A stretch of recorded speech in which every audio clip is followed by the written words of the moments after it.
it's Carl here for ProAV TV, and this is Richard from Global Distribution, who are Atomos's distributors for the UK. And this is the brand new Sony FS5. And so we're going to talk about how Atomos's Ninja Assassin and Samurai Shogun work well with the FS5, and the current problem with the FS5, which Sony are planning to fix in firmware. So first off, when you pair one of these with the FS5, what do you think the biggest benefit that you get is? One of the key benefits, particularly in 4K, is that the FS5 internally will only record 8-bit 420. So you're throwing away a lot of colour information, as well as the sort of chroma sampling levels, subsampling levels. So what we do is we actually take the uncompressed feed out of the camera after the lens and the sensor. And the sensor is actually a 10-bit 422 sensor. It can record 10-bit 422 HD internally. What we can do is then record that externally as 10-bit 422. So we're giving you all the extra color information and obviously increasing the color count from say 16.7 million colors to over 1 billion colors. So particularly of interest with the FS5 is the fact that it can shoot log. So you can get that very flat 14 steps of dynamic range, I believe it is, in log versus 6 steps of dynamic range if you're not shooting log. So we 709. Yeah, exactly. So we get that real depth of color information. So anything that's going to be color graded, etc. We're giving you a very, very high quality recording. But then also, as with all of the Atomos recorders, we're recording into a edit ready codec, which is visually lossless to the human eye at the highest bit rates. And that's Apple ProRes or Avid's DNX. Yeah. So they're also much easier for the NLE softwares to work with. You know, there's no long op compression kind of calculations that need to go on within the CPU. So yeah, it just makes the footage very easy to work with. Because that's one of the main differences between the FS5 and the FS7 or what some of Sony's other cameras is the fact that it uses XAVC-L codec, which is a long op and harder for editing systems to handle.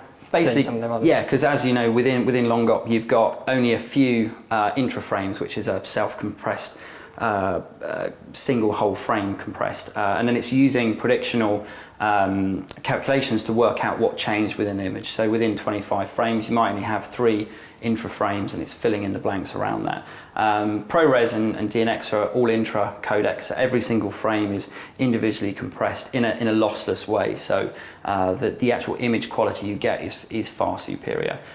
Things like the FS7, you know, they can do all intra, but again, they're using lossy destructive compressions, as most cameras do, to record that. So, you know, even in the case of cameras that are all intra-frame based, we can improve the picture quality by going into these edit production designed codecs such as ProRes and DNX. Cool, that's great.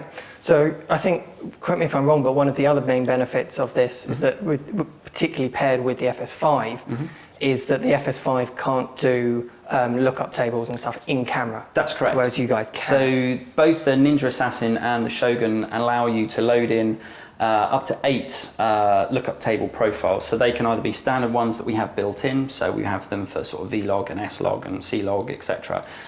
Or you can load in your own. So if you're doing a production with a specific tailored look and feel, or you've downloaded some preset LUTs, for example, you can load those on via the drive into the unit. They're stored on the unit in the bank, so it doesn't matter what media you change, how many times you turn it on and off. They're there unless you choose to overwrite them. So yeah, at any point you can view split screen or full screen a given lookup table, and you can also output that. So whereas cameras like the FS7, you've got lookup tables internally into it, albeit obviously on a small screen, we can do that on here, and therefore people shooting log on the FS5 then have the ability to have a bit more clarity when they're working with log on here, by actually being able to see what that's going to look like in a Rec 709 space or whatever look that they're going to apply in post. So if you want to shoot S-Log on the FS5, it offers a real double whammy of positives, really, doesn't it? Because you need to grade that footage, obviously, because it's log footage. And so you get the extra bit depth and the color space and the resolution to do that.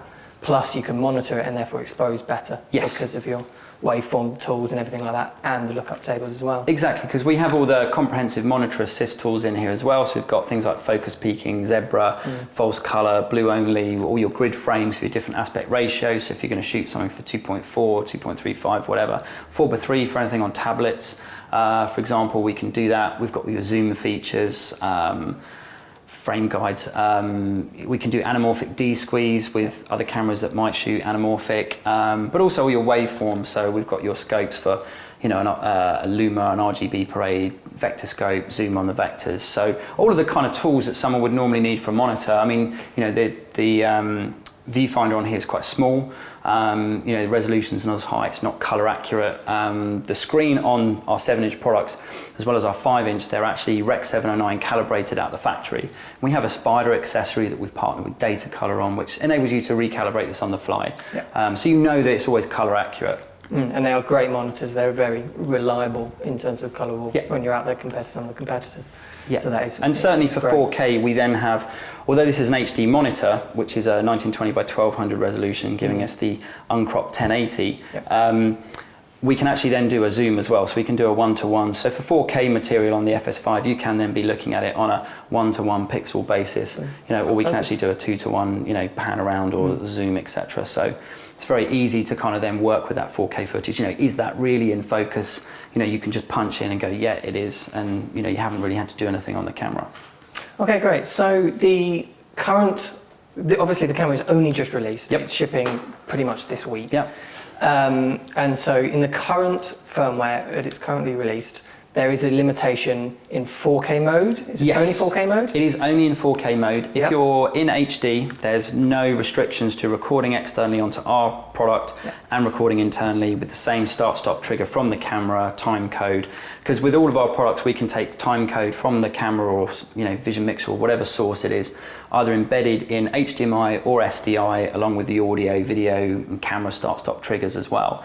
So normally the whole thing is, because we're taking the feed out after the lens and the sensor, there's nothing to stop the normal internal processes happening with inside the camera. So the issue we have currently with the FS5 is that when you hit record in 4K, that it basically disables the HDMI output. So we lose picture, and therefore we have nothing to record. So I think we can show that, because this is in 4K mode. So basically we're in 4K, so you can see up here we're getting a 4K UHD 25p image. If we come in and hit record, as you can see on the viewfinder here, it's gone into record. We're still actually getting audio coming through, but the video's died. And it's a similar issue that Sony have with a couple of other cameras, like the X70s recently had a 4K upgrade. As you can see here, when we stop record, it comes back on, the video feed comes back. So that's only in 4K mode currently. Only in 4K. So if we were in HD, you know, 1080, 25p, 30p, 24, 50, 60p, whatever it might be, there's no disruption. You know, you can record internally, externally with the same triggers. It's only 4K. So it is an issue hardware chip-wise within the Sony. They're working on a firmware to get around it. So really there should be an update. We're expecting maybe early next year, which will then enable you to record internally and externally. There may potentially be some limitations with functionality on the camera that then remains, things like potentially to record internally and externally, the viewfinder on the camera may have to be disabled. There's a couple of options we might have with how we could work with Sony to say, give us some information and we can show it. So we'll see maybe what happens with that development. The problem you're talking about there is when you're operating it, you need to know what your apertures are, your ISO, all those on-screen displays. But obviously, recording to one of the Atmoses, you don't want to output that. You don't data. want to record all of that information, and you only want to record the image. So you're talking about. So potentially there could be a way. You know, it depends on the decisions that Sony take or any limitations they do find they have. But you know, Atomos are pretty much willing to say, look, you know, if there is a limitation, if you want to do the development to output that data to us, we can take it in on the HDMI. There's enough bandwidth on the protocol to do that, and then we can just bring it as an overlay on there. So potentially that could be something that happens. It really depends on Sony's development of what they can manage to juggle around with the camera. But the aim is to give internal and external recording in 4K, the same way that happens with HD. If there are any limitations to what the camera then shows locally, then you know we can work with their engineers to see whether they want to do some work to enable us to add some features. But at the moment, the workaround really is that rather than hitting record on the Sony, as you can see here, we've still got our 4K image coming in. I can literally come in and instead of, say, setting the trigger to be the HDMI, I could just set it to none, or I could manually override it. But in key, I would just set my time code to be internal. So rather than taking the time code from the camera, I can set it as a record run, set my start point, or I could have it as an auto restart or a time of day time code fashion. And then literally just hit record here Rather than so you on our don't device. set all your settings on the Yeah, camera. so you're just using the camera as a lens and a Yeah. sensor. You're changing all of your settings, like your shutter speed and ND filters, etc. Just when as you you would hit normally, record. but you're just hitting record external on here. If you really wanted to, you could use a LANC controller. We obviously have a remote port, so you could use a separate controller to trigger that if you didn't want to physically have to push the screen. Yep. That could be kind of put together as well. So Okay, that's great. Thank you. no worries.